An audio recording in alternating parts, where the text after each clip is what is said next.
இந்த கொள்ளையை அடிச்சதுனாலதான் உங்க Karur company owner ஒருத்தர்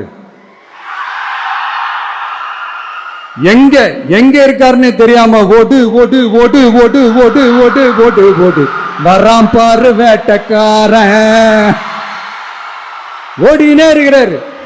இன்னமும் நீங்க தான் ஆட்சியில் இருக்கிற மாதிரி விஜய் கரூருக்கெல்லாம் போக கூடாது, விஜய் இங்க போக கூடாது, அது செய்யக்கூடாது, இது செய்யக்கூடாதுன்னு எனக்கு புரியலையே. இல்ல நான் தெரியாம தான் கேட்கறேன். இன்னும் கனவுலயே இருக்கிறீங்களா? முதல்ல முழிச்சு வாங்க, ரியாலிட்டிக்கு வாங்க.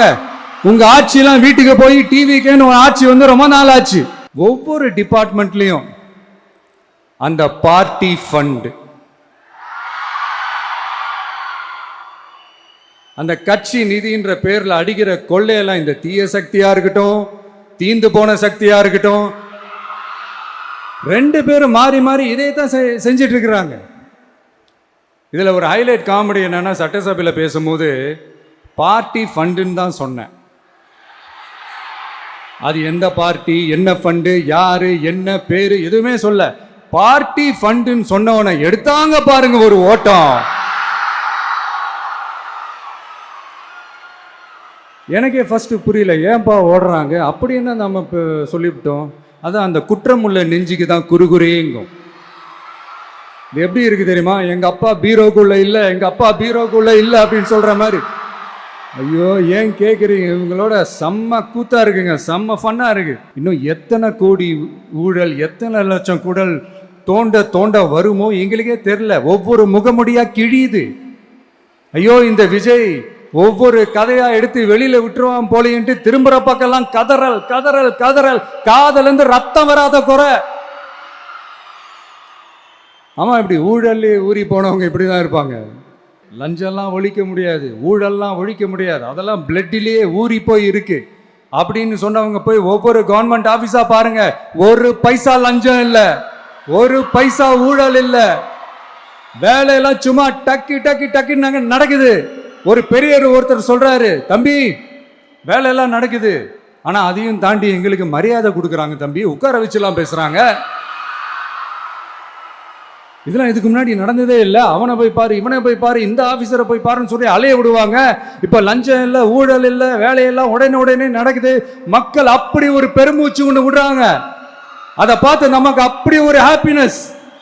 இதுக்கு மேல என்ன வேணும்? ஏன் இதெல்லாம் பண்ண முடியாது? மனசுன்னு ஒண்ணு இருந்தா பண்ணலாம். இப்ப பண்ணல. வாயத்துறங்க சிஎம். அடாடா, உங்க சிஎம் நெஞ்சிலேயே குத்திட்டு வந்தீங்க பாருங்க, அதெல்லாம் வேற லெவல். பேசுங்க பேசுங்கன்றீங்க, பேசுனா எந்திரிச்சு ஓடிடுறீங்க. இனிமே பேச ஆரம்பிக்கிறதுக்கு முன்னாடி என்ன பண்ணணும் அப்படின்னா, ஒரு நண்பர் ஒருத்தர் சொன்னார், மாண்புமிகு பேரவைத் தலைவர் அவர்களே எல்லா டோரையும் இழுத்து லாக் பண்ணுங்க அப்படின்னு சொல்லிட்டு தான் பேச்ச ஆரம்பிக்கணும் போல் இருக்கு. ஏன்னா பேசிக்கும் போது எந்திரிச்சு ஓடிடுறாங்க. 5 நிமிஷம் பேசினதுக்கே குளத்தூர்ல கொத்து பரோட்டா போட்டாங்க.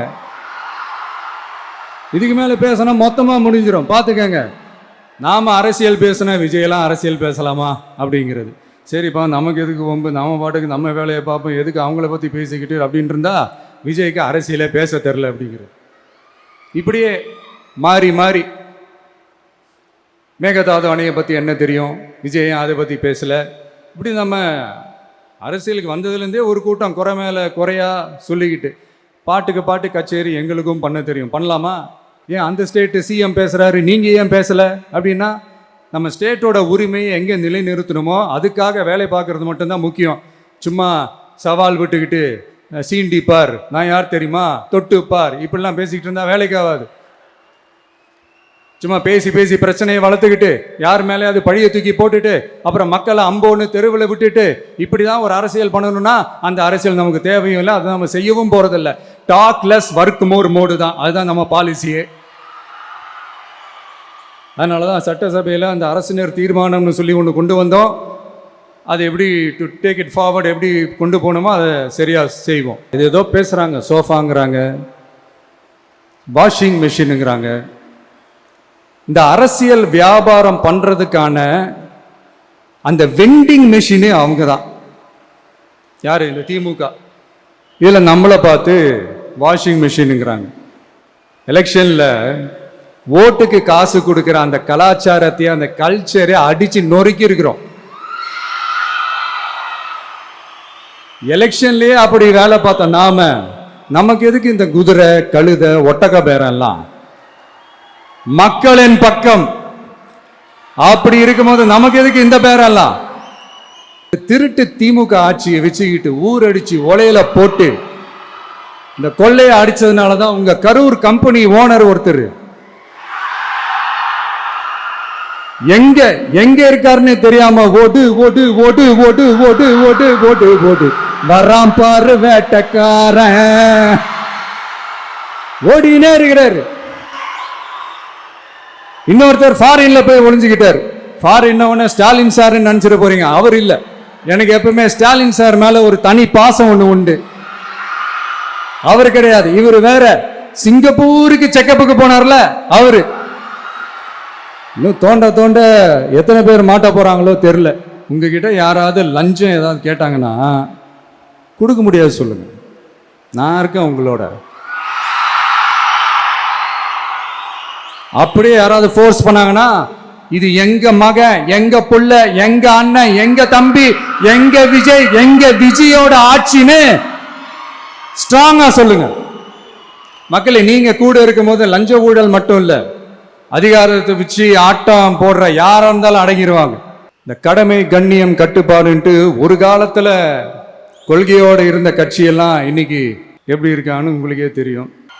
இன்னமும் நீங்க தான் ஆட்சியில் இருக்கிற மாதிரி விஜய் கரூருக்கெல்லாம் போகக்கூடாது, விஜய் இங்க போகக்கூடாது, அது செய்யக்கூடாது, இது செய்யக்கூடாதுன்னு எனக்கு புரியலையே.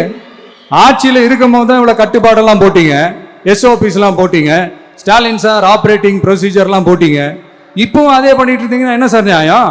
இல்லை, நான் தெரியாம தான் கேட்குறேன். இன்னும் கனவுலையே இருக்கிறீங்களா? முதல்ல முழிச்சு வாங்க, ரியாலிட்டிக்கு வாங்க. உங்க ஆட்சியெல்லாம் வீட்டுக்கு போய் டிவிக்குன்னு ஆட்சி வந்து ரொம்ப நாள் ஆச்சு. ஒழுங்கா படி என்று சுப்ரீம் கோர்ட் ஓங்கி மண்டேலியே நறுக்கு நறுக்கு நறுக்கு என்று செம்மட்டியாலே அடிச்சும் இந்த திமுக முழிச்சிக்கல அப்படின்னா அப்ப கொஞ்சம் கஷ்டம்தான். வெற்றி தோல்வி எல்லாம் அரசியல சகஜம் சார். அதுக்காகலாம் வெறி பிடிச்சி இந்த பதவி வெறி பிடிச்செல்லாம் அலைய தேவையில்லை. நல்ல விதமாவே சொல்றேன், நியாயமான அரசியல் பண்ணுங்க. ஓ, அதுதான் உங்களுக்கு தெரியாதுல்ல. இந்த தீய சக்தி திருத்தவும் முடியாது, அவங்களா திருந்துவாங்கன்னு பார்த்தா அதுவும் நடக்க போறதில்ல. அதனால வரப்போற இடைத்தேர்தல மக்களே இந்த தீய சக்தி திமுகவை நல்லா வெச்சு வெளுத்து விடுங்க. கான்பிடண்டா இருங்க மக்களே, நல்லதே நடக்கும், வெற்றி நிச்சயம்.